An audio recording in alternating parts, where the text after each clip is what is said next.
Thank you very much, Jim, for your kind introduction, and good evening, everyone. Before we get started on our program, I think Kevin and I would like to kind of dedicate this to Valerie Furman.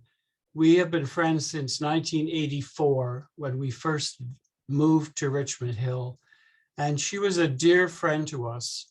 And, she would always be looking out for royal things for us if she went to a sale or whatever. And we always appreciated everything she did for us. She was so resourceful and imaginative, and we really will miss her very much. Kevin and I are always happy to share items from our collection, especially now as we await the Platinum Jubilee of Her Majesty Queen Elizabeth II. So much has already been said about the reign of this remarkable lady and her steadfast and devoted resolve to keep the promises she made at her coronation in 1953. We were both coronation kids at the time, remembering the excitement as we gathered around the 12-inch black and white television and enjoying a wonderful lunch that included a relatively new and utterly delicious invention, craft dinner. Royal Jubilees are an occasion to celebrate the life and the reign of a monarch. They and the significant events which are celebrated around the world.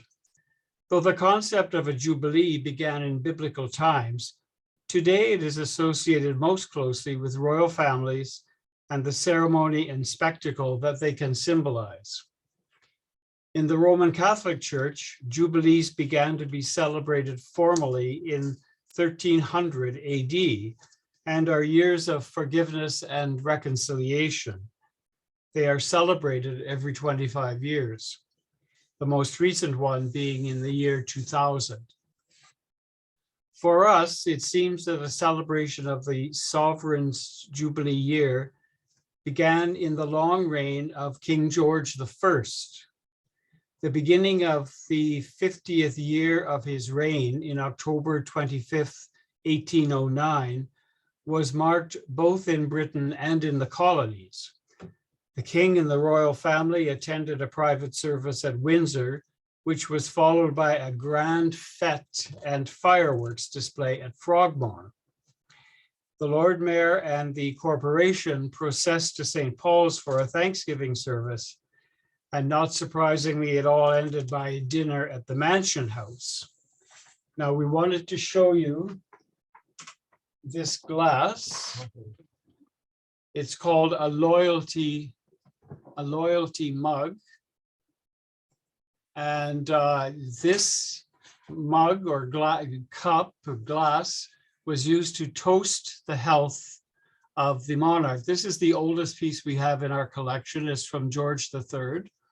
And what is interesting is that it survived at all, because in theory, what you're supposed to do is have your toast and then either throw it into the fireplace or against the wall, somewhat similar manner as the part of the Jewish marriage ceremony, where the bride and groom share from a common cup and then the glass is broken.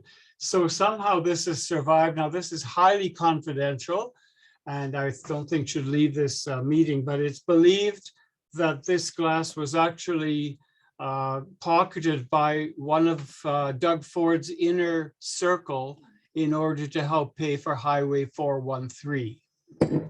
Sure. Do you believe that?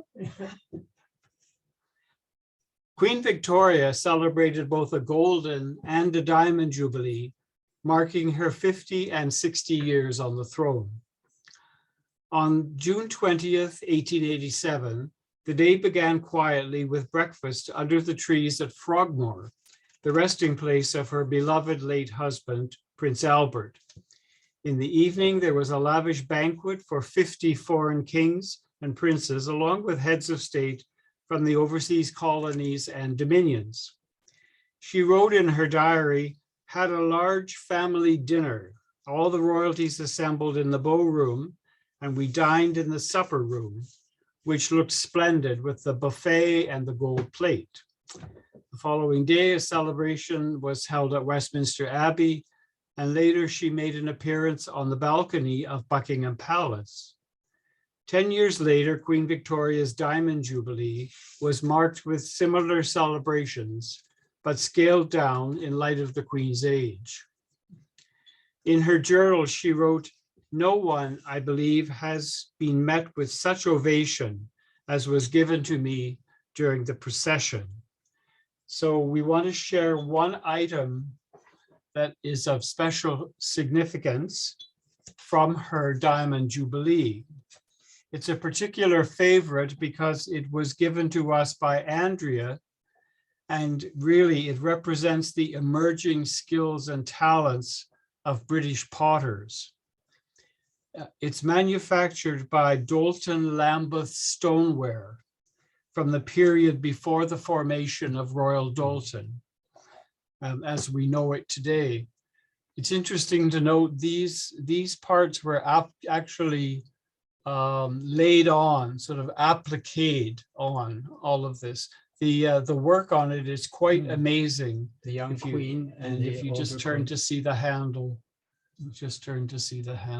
so it's quite a remarkable piece. At that time, royal commemoratives were just starting to take off. They were starting to become more price friendly for people who wanted something easier, simpler to buy. King George V, Queen Victoria's grandson, and his wife, Queen Mary, celebrated their Silver Jubilee on the 6th of May, 1935. It was the first ever Silver Jubilee of any British monarch. Sadly, the king died less than a year later. Not surprisingly, the event was marked with a carriage procession through London to St. Paul's for a Thanksgiving service. It was again followed by the obligatory balcony appearance, and later in the week, a ball for some 2,000 guests was held at Buckingham Palace for visiting royalty and heads of state. We first of all want to share this little pewter mug, which was recently donated to our collection by Wendy Monroe Rumney. It was formerly owned by Margaret and Jack Rumney, longtime members of our historical society. It's marked Spellman, quotes, Hallett, Altrincham, and appears to have been made for the Altrincham and Timperley Borough Councils.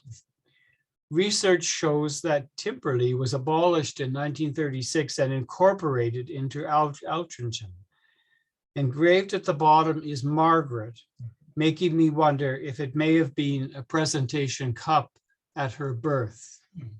So I will find out and let you know, but we thought that's a real treasure for us to have, given the connection to the Richmond Hill Historical Society. We have also chosen a beautiful serving plate, recently donated to our collection by Ruth Browning. It features the traditional portraits of the king and queen and regalia, and is decorated, of course, with silver. It was donated by Ruth Browning, who is downsizing and has given us many generous donations over the last couple of weeks.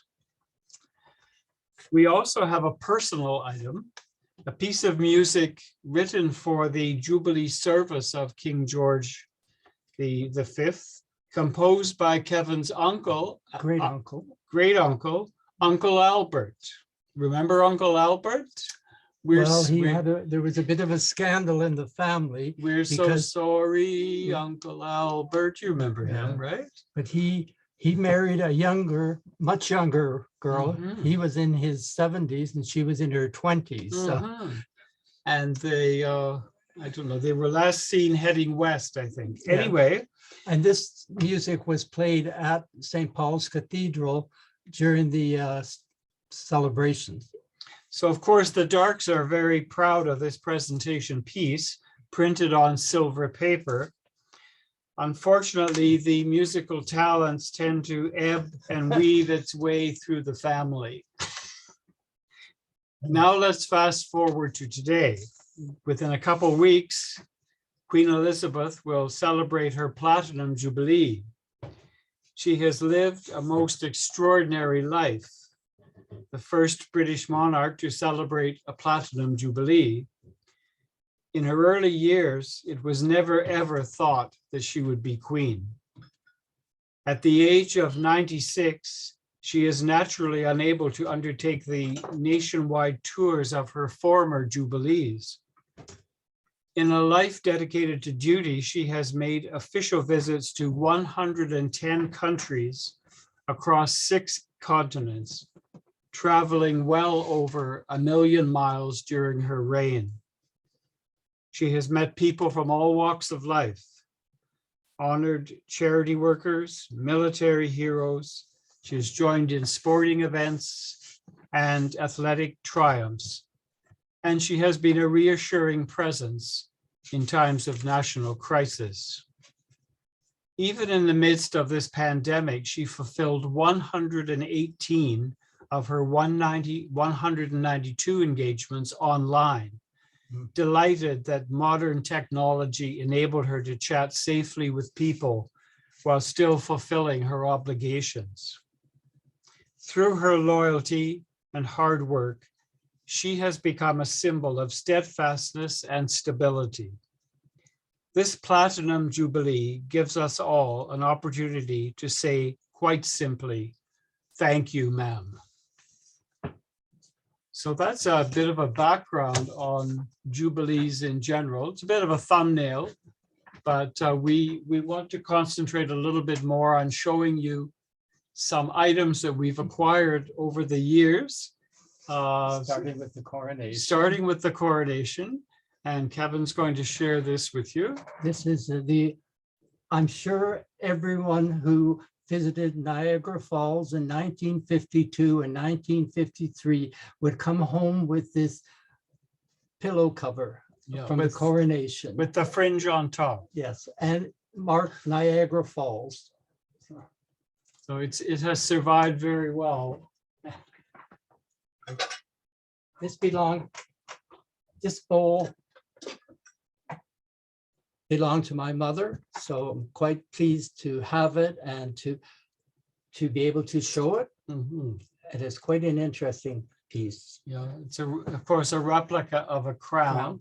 So see that? Yes, so, okay. But I wouldn't recommend it, even for a tossed salad. This is interesting. Of course, one of the major potters, Wedgewood, has been in business for many, many years, as we know.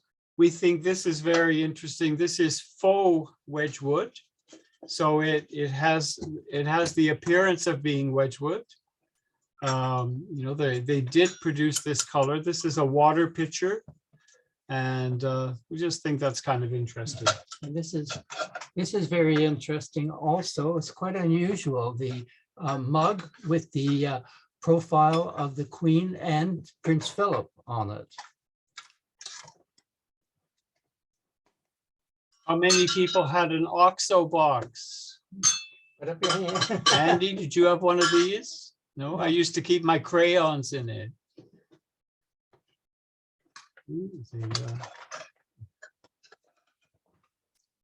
I've got a few plates here. I'm going to show this again for the coronation, a picture of the Queen and Prince Philip. This is quite an ornate one of the Queen. Hope everyone can see that there. And this one is a little faded. It's not. I think it was the original way it was made by Crown Deco. But nice design. It is. And interestingly enough, that's the portrait of the Queen that appears on the commemorative stamps that were produced by Yes. Canada Post. This is kind of fun. This is a little paper. I suppose it's a toy, but I think a kid would demolish this pretty quickly. But if you see, you turn this little crank, and there you go, and you get to see the whole coronation procession. That was the iPad of its day. The iPad of its day. There come the pipers. And there's some garas. So this is all, and you can put them in reverse if you want to be really daring. So it's kind of fun, but I don't think it really would last too long with a 3 or 4 year old. You can. Oh yeah. This is interesting. This is fun too. This is a genuine coronation miniature garbage can produced by a British company that manufactures garbage cans. And this was given out as a souvenir by that company in the year of the coronation. Just there we are. So in French, I think that's a poubelle. And this is something, if you wanted to, I don't know, dolly up your hairdo for the coronation, Yeah. there's some crown bobby pins with bobby crowns on them. pins. Yeah. So Cheryl, did you have any coronation bobby pins? No? They can't answer because they're mute. There they are. If anybody wants to borrow them, we've got them, okay? And there's the plastic jewelry, something very unique for 1953. Of course, plastic was coming into its own. What could be lovelier than a plastic pin in yellow, a plastic pin in blue, or one in pink? I think the pink is quite You can see charming. Let's Yeah. move it back. So again, if you want to borrow a coronation pin, you know where to come, right? And this is interesting. This was given to us by our friend Piers Duckworth Pilkington. He carried this to school every day with his favorite peanut butter sandwich in it. Mhm. There, Yeah, your coronation lunchbox. box, and there's, oh, I can still smell the. Smells so good. Peanut butter. Almost 70 years old. Piers Duckworth Pilkington, room 105. Yeah. That was our friend Piers. How cute does it get, right? And this is one of the cups and saucers that we have. If you want to. Sure. So no shortage of cups and saucers. They, at that time, of course, very popular. Here we see the portrait of the Queen with the young Prince Charles and Princess Anne. And there's the cup that, of course, goes with it. So bone china teacups are out there. They were very, very popular. I think most homes had a china cabinet kind of groaning with them, and I suspect that they rarely got used, maybe just on very special occasions. Now you want to. So Kevin's bringing something more from the vault. We can show this. Oh yeah. This was from the coronation. We put this, but you can't I see. guess you can't really. But this is a tablecloth.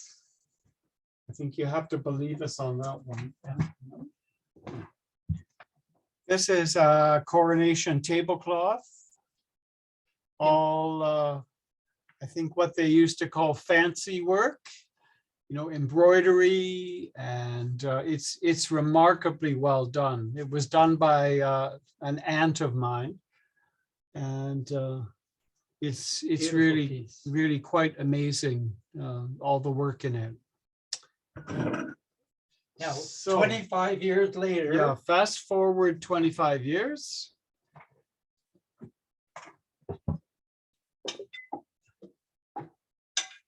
Now, how respectful is this? The kneeling coffee mug. designed for the Queen's Silver Jubilee. So it's a little bit dicey, if you fill it, it could be a bit tippy, but the idea is kind of neat, and that this was the official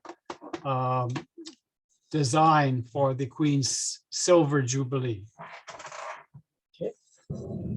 This is another plate from the Jubilee. It was difficult to see the coloring, I guess. There we go. With the Queen and all the different the House of Parliament, Windsor, Buckingham Palace, and the Parliament buildings. These, I'm sure everybody knows, are called loving cups. So you hold on to one side and your beloved holds the other, and you take a swig. So this is a particularly fine one. It's labeled the 25th anniversary of the coronation of the Queen, and it's quite lovely. It shows Westminster Abbey on the front, trimmed in gold. It's quite beautiful. Yeah. And this is a very nice set of where are we? Oh, I can't even see where I am. There you go. Silver spoons from the Silver Jubilee with the different symbols. The one, if I can get it, the Queen sitting on the throne. There's a royal carriage. There's Buckingham Palace, the orb, the scepter, all in silver for the Silver Jubilee. This little guy is part of a set that was produced by Wedgewood. That's a fairly recognizable product. What's interesting is this shade of blue was introduced in the year of the Silver Jubilee and was used only for items produced for the Silver Jubilee. So there are companion pieces to this as well, but the contrast is nice. I like the blue and white contrast. Okay, just a nice mug from the Silver Jubilee with the ER2 on the back. It could double as a beer stein. Oh, well, yeah, it has, yes. This is a particular favorite of ours. This is German porcelain. It's called Kaiserware. And I think it's interesting what they chose to depict. We see the older Queen looking kind of wistful, looking back on the young Queen on the day of her coronation. So it would be interesting to know if they ever followed through to do it in later years. It'd be interesting to see one of the Queen at 96 looking back to her coronation in 53. But this is really beautiful, unglazed porcelain. It has that lovely feel to it. And it's quite nicely decorated in the back.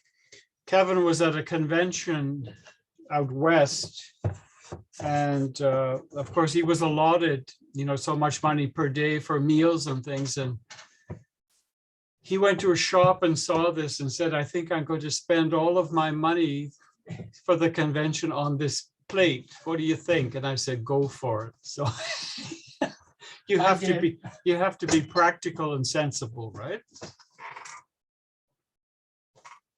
So I think this is 2002.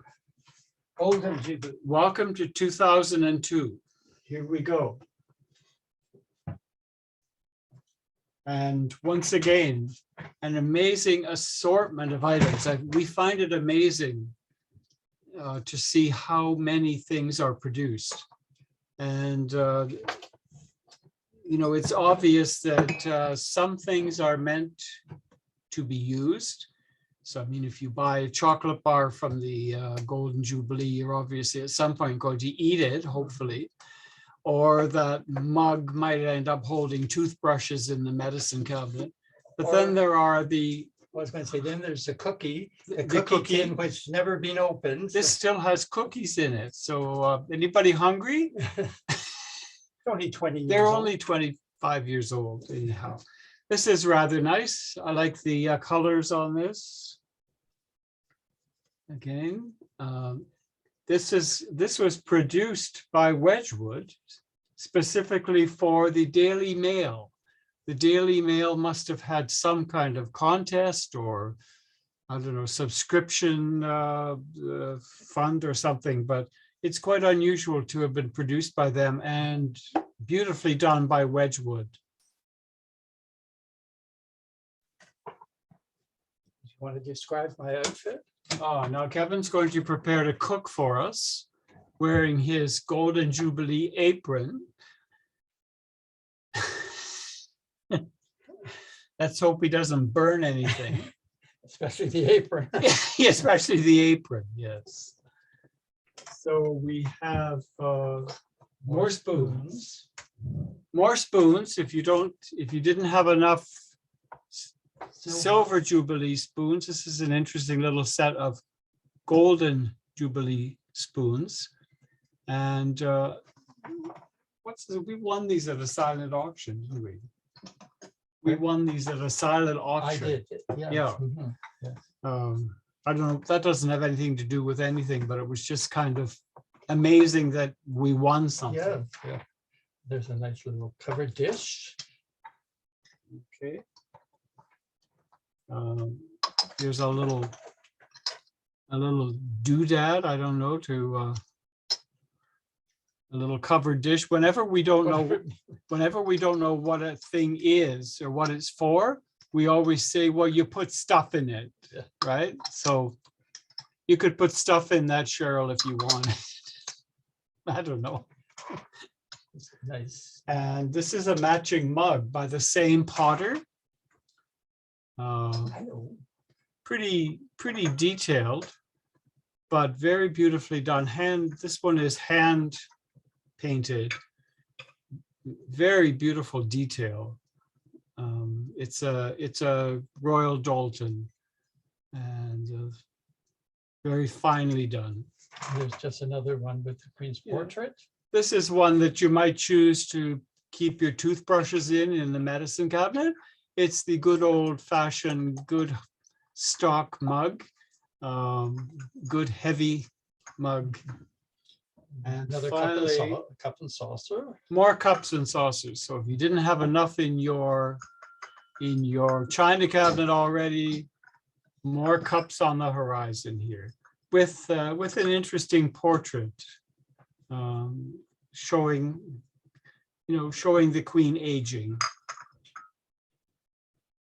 Well, we have more stuff coming from the vault. Whoa. Diamond Jubilee. This is interesting. A cup full of diamonds. So, oh yeah, this mug has a cup full of diamonds in it. This is kind of fun if you can see that it's a very different design. You see people lined up along the parade route and some kids and a guard there. So we thought that was kind of fun. Now, the Queen's breakfast container. We were fortunate enough to be in London for the Diamond Jubilee, and there was a great carry-on. There was a great revelation out of Buckingham Palace. It was really shocking that the Queen keeps some of her breakfast cereal in a piece of Tupperware. I mean, what could be more shocking than that, right? So an industrious manufacturer produced these. They were readily on sale at your supermarket, saying, God save our gracious Queen and keep her cornflakes pristine. So we had to have one of those. There's more. unopened tea tins. Yeah. Unopened. More unopened tea, special blends for the Diamond Jubilee. This one as well. Here's another one. And one day we'll open them and have a really good cup of tea. This somebody must have given it to us. I said, oh, we ate it. There's an empty cookie tin. Yeah. This is pretty shocking, an empty cookie tin. So I don't know. I think we must have really enjoyed these guys. Marks and Spencer's.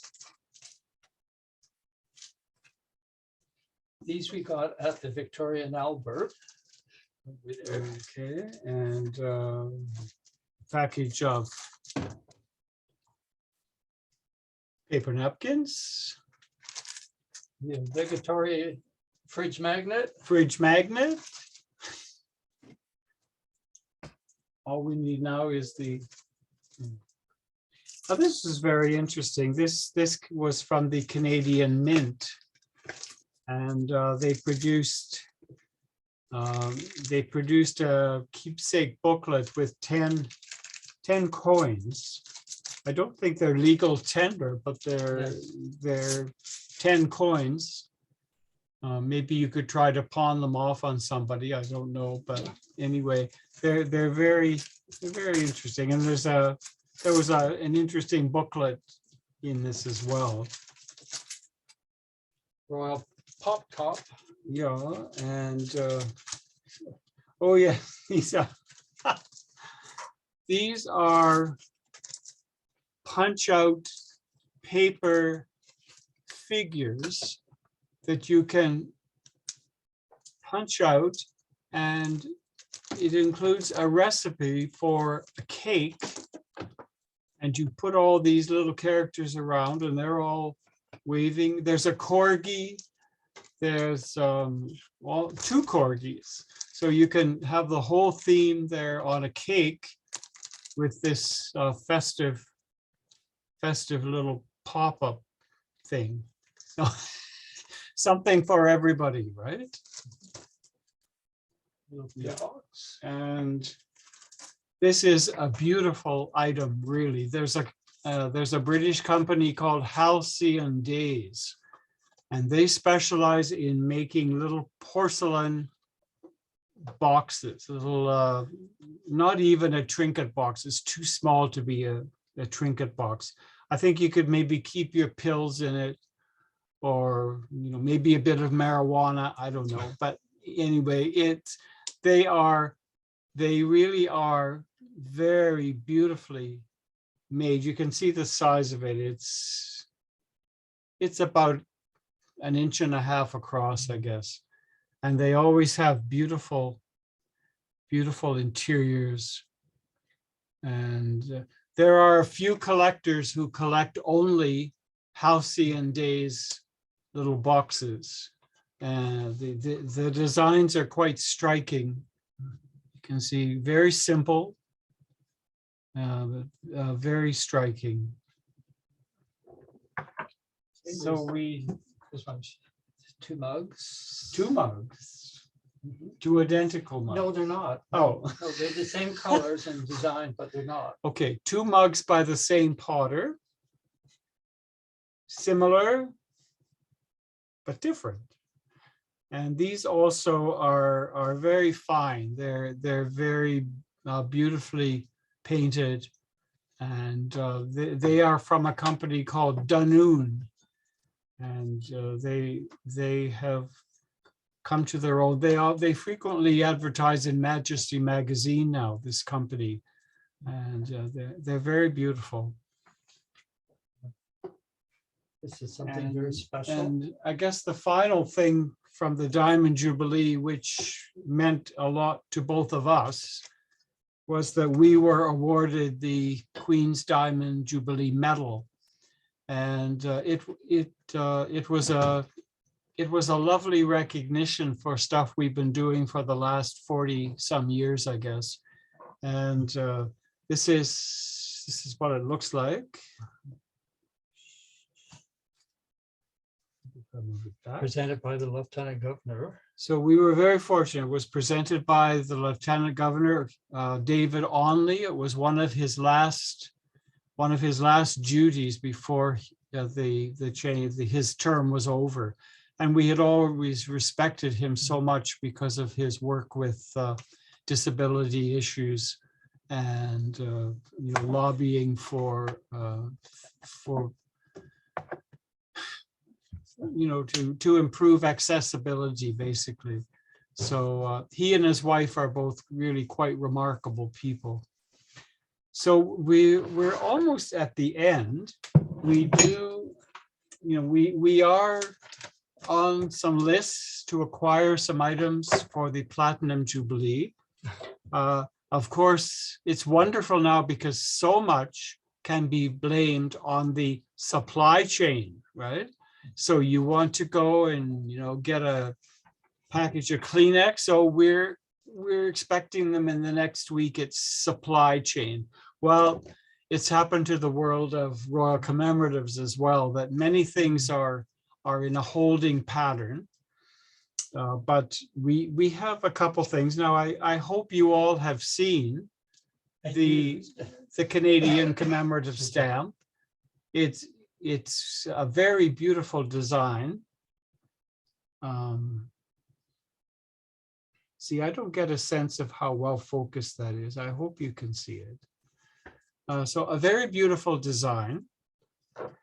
We have one biscuit tea box with tea. And that's a fairly recognizable photograph. Nice design. And then we received this week from, who are these people? Bradford. No, the Franklin Mint. Franklin. The Franklin Mint never tires of producing things. And they have produced a wonderful ring. So if you feel the need for 8.5 carats. For 8.5 carats of diamond-esque, okay? Here it is, handcrafted in solid sterling silver, exclusive diamond-esque ring. There it is. So maybe you want to treat yourself to that to celebrate the Platinum Jubilee. Mm-hmm. This isn't Jubilee, but it was produced for the 40th anniversary of the Queen's coronation in 1992. And for the ruby necklace. Yeah, ruby necklace. Ruby. But it's beautiful. It came with this wooden base to make sure that she's safe. Mm-hmm. So and there's the one from the Queen. This is just a couple of little asides of the Queen. This is a dress that she wore at the state dinner when she came to Canada for the first time as Queen in 1957. Mm-hmm. And this is what they call the green leaf dress. So these are all maple leaves down around it. So Norman Hartnell, the dress designer, loved to incorporate that kind of stuff into the Queen's dresses. The coronation gown that she wore was heavily embroidered with leeks and daffodils and maple leaves from all the symbols from all the Commonwealth countries, plus the United Kingdom. And this is very interesting to commemorate the longest reigning monarch ever. Yeah. I think so. Yeah. And it is very well done. It is a very, very good likeness, as you can see. I am convinced that this was produced with the same technology that we have in 3D photocopying. because the image, very often they don't get the queen right. Either it's all teeth or she's scowling. And this is such an amazing portrait of her. Yeah, It's so unique. So we think that maybe the new technologies are hitting even the producers of royal commemoratives. So there you go. Now, next time we do this, if we do it again, I hope we can do it in person. Yes. Because if you're like me, I like to pick up stuff and look at it closely, and we always appreciate that when we're sharing things. So I think that's probably going to wrap it up, right? Oh yes, we had one One last last thing. Yes, but I don't know if anyone subscribes to This England. Anybody familiar with This England? Maybe not. They have very nice magazine. It's a quarterly, so it's nice. There's lots of great reading. It comes 4 times a year. So we usually can get it read within 3 months. Yes. So, Not always. last time round, they featured an article showing Joanna Lumley. I'm sure many of you know Joanna Lumley, meeting the Queen. And she was talking about what it was like to meet the Queen. And then they had a little contest. And they said, if you have met the Queen, tell us about it. If you can send a photograph, that's great. And so imagine this, we got published in This England this month. So there it is, down below. If I can find it. Yeah, other way, this way. Oh, Sorry, are we pulling out your eyeballs? There. That's me There's talking the to the picture. Queen. And as you can see on the sign, they are acknowledging the photograph by Norman. Mhm. So anyway, if you want to see it, just give us a shout and we'll email it to you. There's a story behind that picture. We had passes to go to Queen's Park at that event. The Queen was saying goodbye at Queen's Park, and basically everyone knew that it would, without a doubt, be her last visit to Canada. So it was a bit poignant. We were fortunate enough to have passes, and we were told that we would be meeting the Queen as she came by. So we had our bottled water, we had our sunscreen, we had everything. We got to Queen's Park. Kevin said to me, "You've got the camera, right?" And, oh, OMG, it's on the kitchen table, right? So I happened to see a Shoppers Drug Mart down the way. So I bolted over to the Shoppers Drug Mart, purchased a disposable camera, and we have probably 3 or 4 totally amazing pictures of the Queen from that encounter, taken on a Shoppers Drug Mart disposable camera. So all's well that ends well, right? Thank you so much for allowing us to share some stuff. I hope we haven't talked your ear off Or bored you. or bored you. We enjoy talking about things we have. There's a lot more where this came from. We just went through and selected a few items. So thank you again very much. That looks like a fabulous collection that you have. Oh, thank you. Absolutely fabulous. Well, Hopefully one day in the future, I'd love to see it. lovely. Good, We've yes. worked at it for many years.